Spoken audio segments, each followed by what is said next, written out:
We're live, and I'm here talking with Jason Matthews about founding fathers at SD HisCon. It can't get much better than that. Jason, how are you?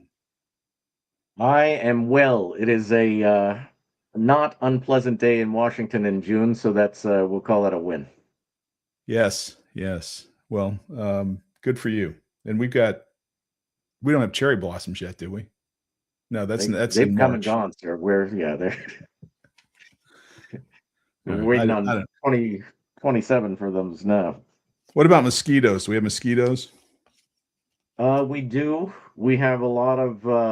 I mean the swamp, the metaphorical mostly is also just a geographic reality of the area. So lots of bugs of all varieties. Yeah. Yeah, I'm always, when I hang out there for any period of time, go on the walking tours to look around all the magnificent stuff that's there in DC. I'm just always shocked by the sheer quantity of mosquitoes. But you're right. It's the history. It's what it was built on. Yeah, exactly. Gnats, very big on gnats also. Not the baseball, though, starting with a G and ATS. I thought I always thought swamp referred to the political process. Sure, it makes a convenient analogy, but it's also topography. Yeah. And it may very well be why the founding fathers met in Philadelphia. Absolutely. It's certainly although Philadelphia not much better, of course, and lots of the historical record is dotted with their complaints about both the heat and flies in Philadelphia. So Yeah. Now, I guess the choice would have been Philadelphia or Alexandria to get as close to DC as you could at the time. Isn't that right? yeah, exactly. Now, is Exactly. Alexandria mosquito laden? Very much so.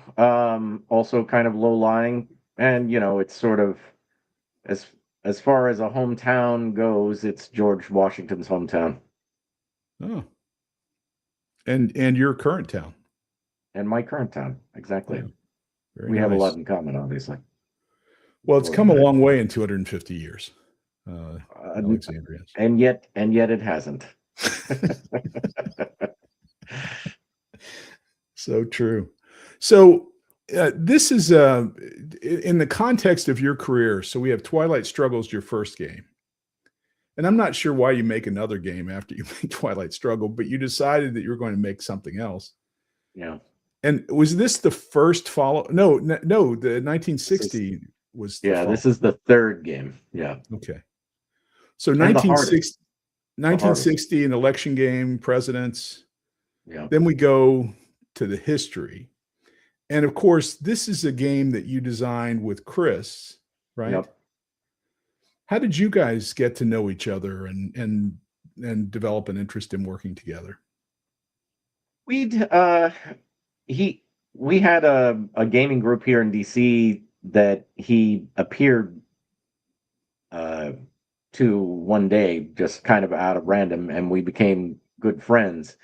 And he kind of pushed to do the election game because he was like, I think an election game is a good application for a CDG system, and I agreed with him.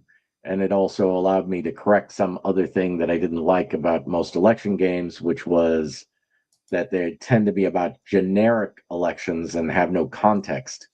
Whereas I think all of the interesting parts of an election are the historical context, the economic context, what's going on. That's what makes an election interesting, and how do candidates maneuver around those questions. So we did that together, and then there was we were approached actually by Jim Dietz, who at the time ran a company called Jolly Roger Games, um, and Jim is a junior college historian or history professor, and he wanted us to do another game. And to be honest, the first game that I ever had like floating around in the back of my head was this subject. And so I suggested it to Chris and to Jim, and they were for it, and we proceeded from there.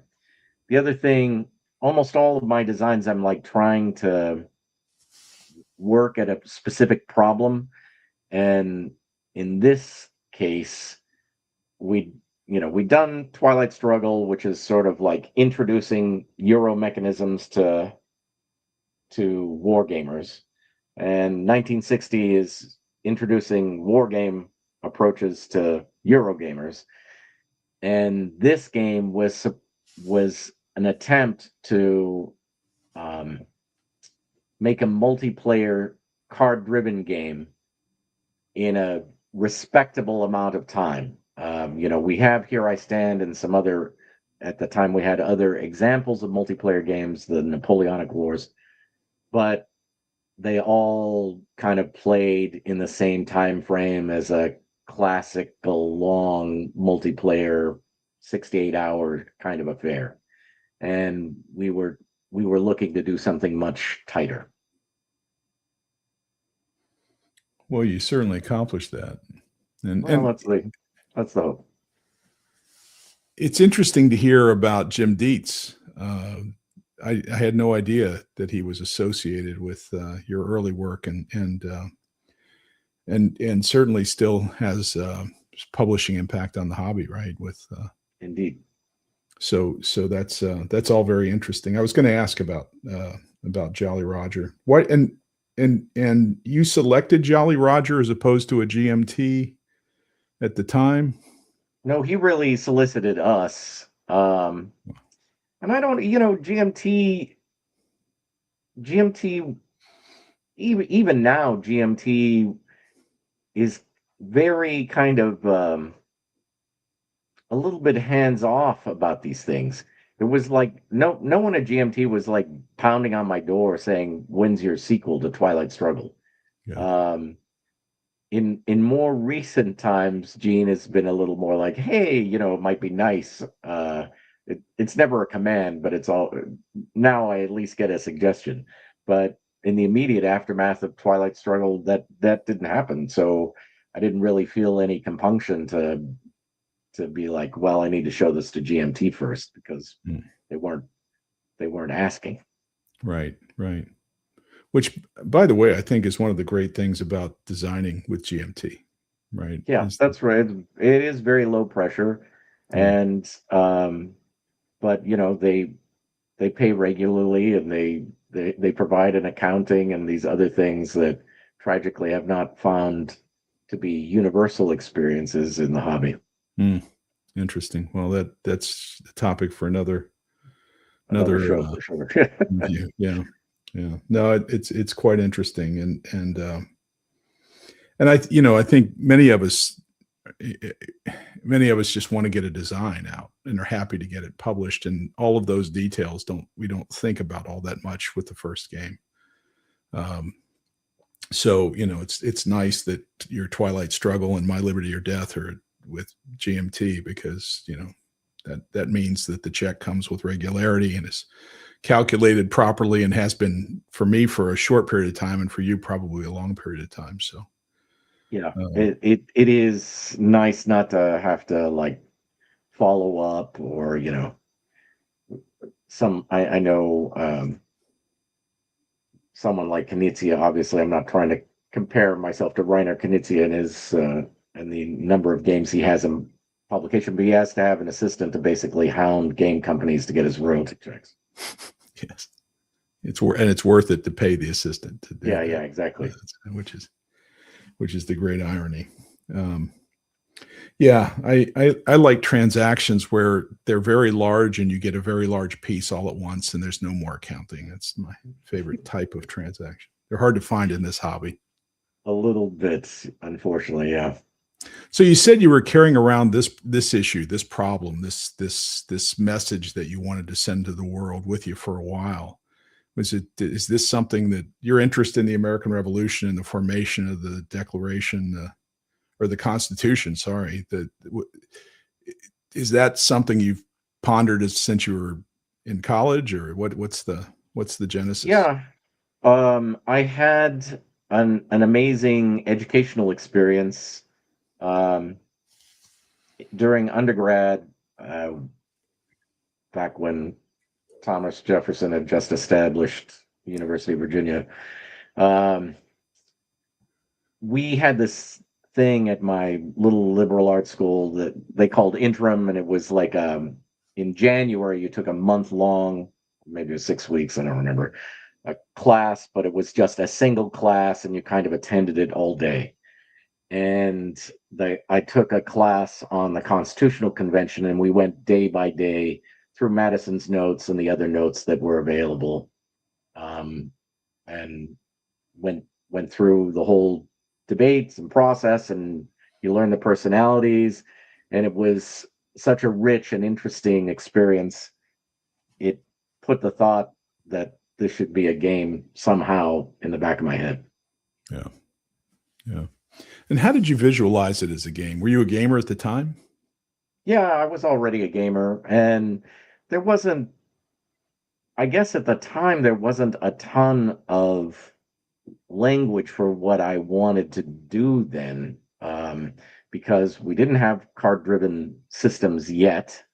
And there were, of course, political games. I guess if I had designed a game in the late 80s about the subject, it just would have been another kind of overwrought, hardwired political rules kind of game. Um, something on like a Civilization kind of scale, or Pax Britannica, or one of those things that took forever and played in real time in this case. So uh, better to have let the state of the art evolve a little bit before this was tried, I think. And did you have a prototype or something mechanics in mind before you got to 1960? I think I was that I didn't have a prototype. I was really, this was, obviously before I'd really tried my hand at design. It was just like one of these things that ruminates in the shower or on a drive or whatever the hell, where you're like, there's something there, and how would I go about it? Um, the you know there were political games available, as I say, the Divine Right, some other diplomacy, I guess. And I think originally, and this is a criticism of founding fathers, I think is quite fair. Originally, I conceived this as more of a negotiation game, because at least there that sort of game and that language for that sort of game already existed. Um, and founding fathers does not actually have a real negotiation element to it. Interesting. Divine Right. I have great memories of playing Divine Right, and I guess it can be construed as a political game, but I think you really missed an opportunity when you missed the casting a meteor onto the stack of units at hex X4 and then just rolling to see which ones die. Which one dies exactly? Yeah. Yeah, and if the British had had that at the time, it would have been a different It negotiation. definitely would have turned out differently, for sure. That's awesome. So when did so post 1960 then is when we see a first prototype, and what were the mechanics? I love hearing about mechanics that you included early but didn't use. It's a long time ago, Jason. I'm asking you to It go is a way long back. time ago. And like, the answer to your question is almost limitless, because we struggled so hard to um, make this game playable in the amount of time that we had it. There are like multiple layers of problems. In a regular CDG, I'm only worried about the implication of my card play to my opponent and vice versa.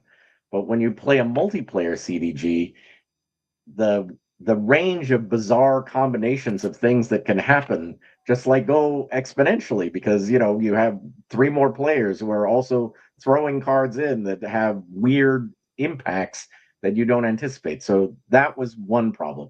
The main problem that we really just like fought to overcome was the reading phase, because all CDGs have this, I've got card text.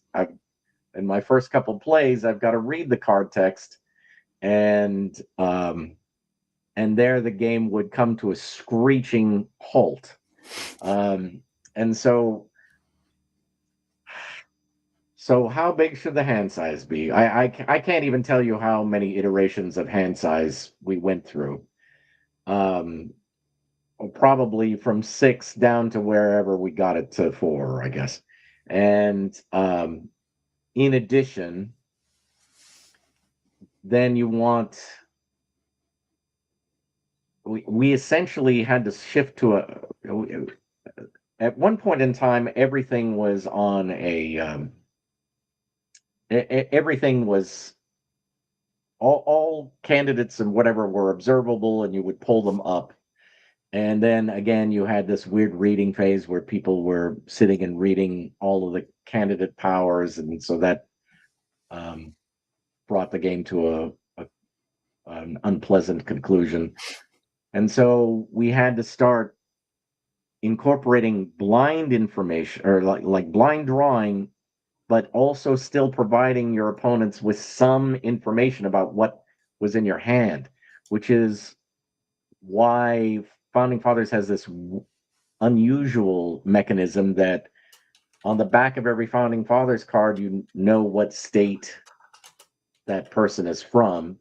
And so it gives you some limited information about everybody else's Big state, hand. small state. Yeah, big state, small state. Right, exactly. If you're an expert in the game or the Constitutional Convention, you can actually sort of derive who it is by who's out already and that sort of thing. But anyway, so yes, this question of how to get people to play faster, how to give them meaningful choices, but not overwhelm them with options. That was a really delicate, hard line to walk in this game. Yeah. Well, that's maybe true for every game, right? I mean, you've succinctly laid out a handful of considerations that are just critically important, and you can give somebody tons of decisions, you can give them all kinds of interesting decisions, but if you encumber it with so many rules and so many exceptions and so many details, the game ain't much fun, it's just not as fun as it could be, right? I think I guess that's right. Yeah, but if you encumber a game, like, to use Imperial Struggle as a contrast, if you encumber a game, but it's a 2-player game, you don't, because everything that your opponent does actually matters to you, it feels less disengaging. But if you're in a multiplayer game and you're worried about a bunch of weird exceptions, or people are suffering from analysis paralysis, it just totally takes the fun right out of it. Yeah, absolutely. It does. So your inclusion of the personalities was critical, right? I don't think you can do this without the inclusion of the personalities, the people. And I mean, you start the game with the random. Very conveniently, there are 55 of them. So a standard print run of a card sheet for a board game is 110. So it's just like magic that it's built for this. And there are interesting stories attached to everyone. We tried. This was less hard than fun. I think this was mostly fun, trying to match the personality somehow of the figure at the Constitutional Convention to their actual impact on the convention. So we're stretching a little bit here and there, but in general, I think it gives nice flavor if you're paying attention.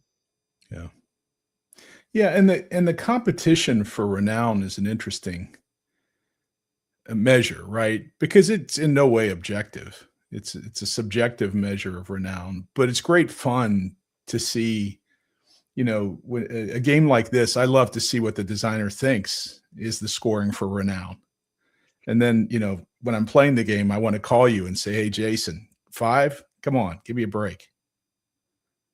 It, yeah, I mean, in that sense, the approach of the game is a little bit cynical, not like grossly cynical. It's and obviously it's not Charles Beard making all of this a Marxist exercise, but the central conceit is that you are worried about being known as the father of the Constitution, and there is historical record for this. Like that part's not made up. Madison is very worried about it, and he has a little bit of a rivalry with Pinckney, who is another very important founder. And there's some decent evidence that uh, that Madison sort of writes him out of the notes so that he appears less important than he actually was. It's very interesting. The other thing that strikes me about this is this Virginia plan, which I love. But what a great, anybody that's been in a meeting where you're trying to build consensus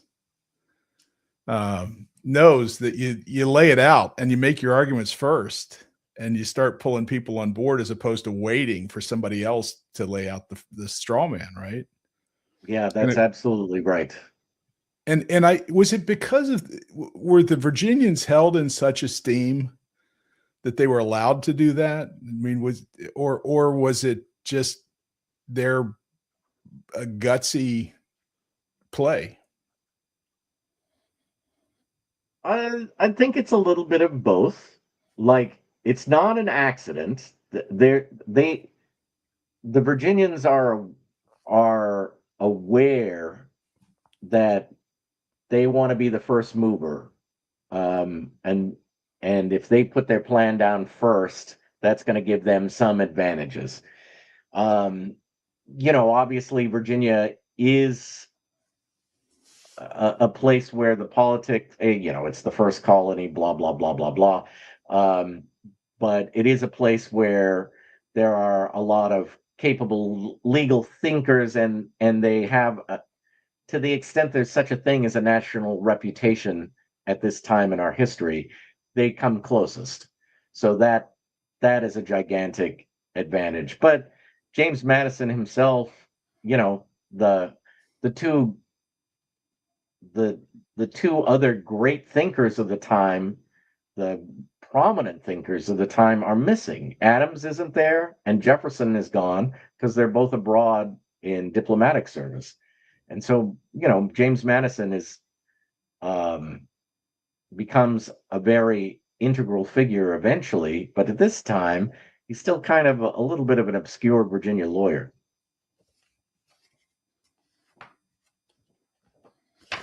Obscure Virginia lawyer. I like that. I mean, and weirdly, he becomes a Jefferson proxy, a protege for sure, and almost a proxy eventually. Yeah. And at this time, it's not true. Madison is more of a Federalist, and in the context of the Constitutional Convention, probably more closely aligned with someone like Washington, who was presiding and therefore not that expressive, but his thinking seems to fall more in that direction than his subsequent, Kentucky resolve and all the rest of that would come later. Right. What were the other controversies and sticking points that would be interesting today? I just the idea of the not the voting process for president, right? Which has a balance between the House and the Senate, and maybe it all came from the construction of the House and the Senate, but you hear quite a bit of debate about whether or not that's right or wrong or whatever. I mean, it's a construct and it's what was designed. I don't know if there's a right or wrong, but certainly when my candidate loses because it's not one person, one vote, I get mad and think that the electoral college is wrong. But I don't know that means that it was the wrong thing at the time. I mean, that it should be debated. Well, it should be debated, but that it's inherently wrong. Are there other issues that are like that you think were hot? Hot, you mean beyond slavery and beyond the big state, small state? Obviously, those things matter. A lot of things are. There are a ton of controversies throughout, and I encourage folks to read the Madison's notes. It's not a long read, but you will come away with a very different perspective on these men and what they thought they were struggling with. The thing that we kind of forget is the revolution ends, and then it is as if in our retelling of American history, we go from the revolution to the Constitutional Convention. But there's actually 10 years of terrible experience in between, or almost 10 years of terrible experience in between the end of the revolution, the Constitutional Convention under the Articles of Confederation. And the reason, and a lot of the reason why things like large state versus small state representation is so important is during that period,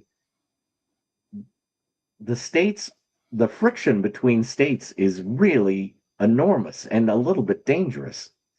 And so if you're Delaware and you're looking over at Pennsylvania, you're like, these clowns, like I need to, I got to cement my power because they're already trying to treat us like an additional county and trying to control our commerce and all of these other things, kind of heavy-handed things that are happening. And then in addition, the reality that we have rebellions that occur and no standing army. And so the US government is essentially helpless in the face of popular revolt. And a lot of the people who come to the Constitutional Convention are very, very suspicious of people because their experience with direct democracy and a lot of these early constitutions from the states are very much more democratic than ultimately our US Constitution would be. They're like, this is Democratic defined as one person, one vote. Democratic defined as one person, one vote. Democratic combined as annual elections in the case of Virginia. Democratic in terms of much more participatory democracy, less representative democracy. And the experience of it wasn't that amazing. I mean, while the American colonies are more literate than a lot of places on Earth at the time, that's not to be confused with, incredible literacy. There's no national media to speak of, so it's hard to know what's going on in Connecticut if you're in North Carolina. It's almost impossible to know the political figures in Connecticut if you're in North Carolina. All of these kind of difficult things. And that one of the things that Madison in particular is very concerned about when we're talking about establishing the Constitution, he's like, well, look, democracies all worked at the city-state level. Like, can we govern a continent or a big chunk of a continent this way? And it was very much an unknown question. Yeah. It's extraordinary that it worked out when you think about it that way. if Right. it did. I mean, even the Declaration of Independence, right? The 13 colonies that all hated each other, made fun of each other, didn't travel between, and somehow we ended up with this. It's really, Indeed. really an extraordinary outcome that I think is anomalous and could not be repeated. Sad but Yep. true. But an amazing example for the world, transformative, obviously, for human history. Yeah. Not just American history, but human history, by injecting this, at the time, radical notion that people could govern themselves.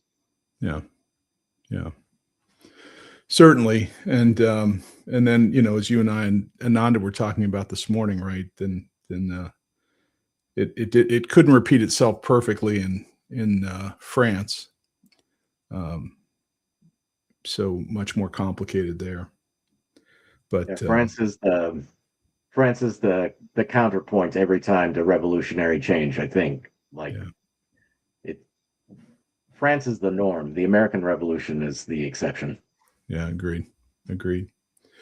Well, let's close a little bit with your perspective on how the game was received and has been received. Is I assume it's no longer in print. Is that true?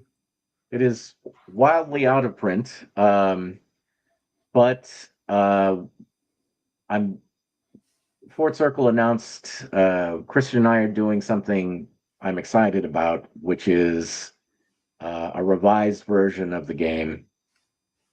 We're calling Founding Fathers a More Perfect Union, and the it's going to be a little bit of a constitutional sandbox. Like as we discussed a little bit in Imperial Struggle, the way the United States turned out did not have to be the way the United States turned out, and um, even even though there is this historical narrative that the founding was a conservative, you know, upper middle class revolution to establish the rights of privileged white men, and obviously there are elements of truth in all of that. It is not true that that was necessarily inevitable, or that some of the stuff that got left on the table had to be left on the table.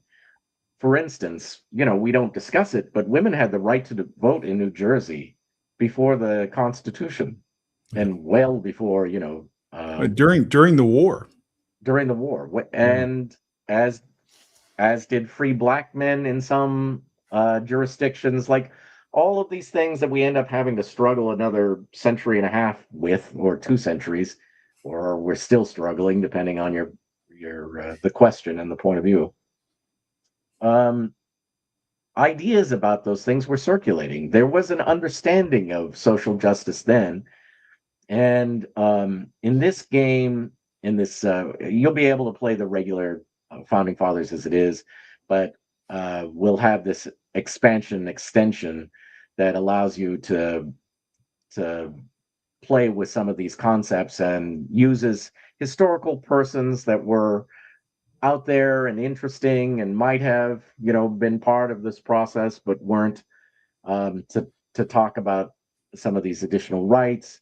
And we posit that we push the Constitutional Convention just a few years into the future, to after the French Revolution, so that some of the more radical notions of the French Revolution, mandatory public education, all of these kinds of things that end up being part of the first French Constitution, could also have been incorporated into the American Constitution.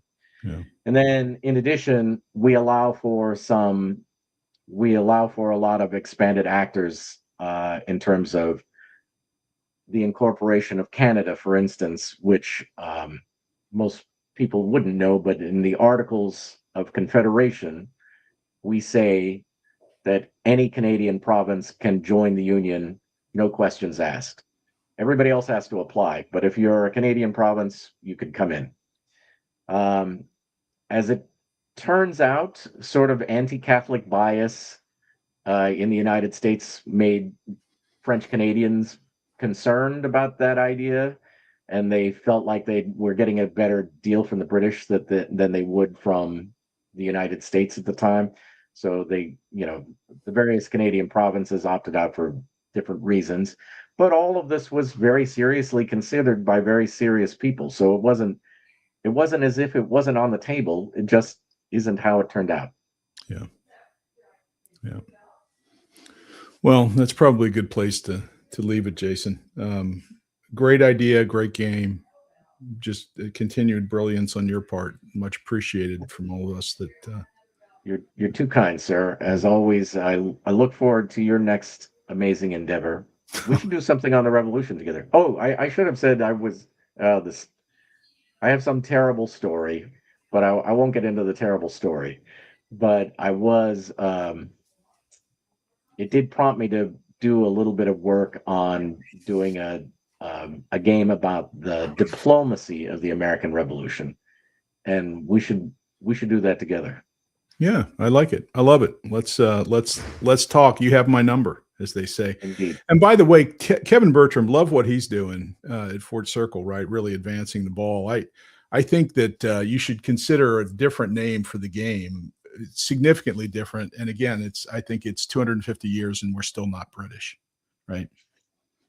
So, with that, Jason, great to talk to you. Thanks for taking the time, and I'll see you later tonight on Aardwolf, I hope. Good deal. Thanks, sir. Bye-bye.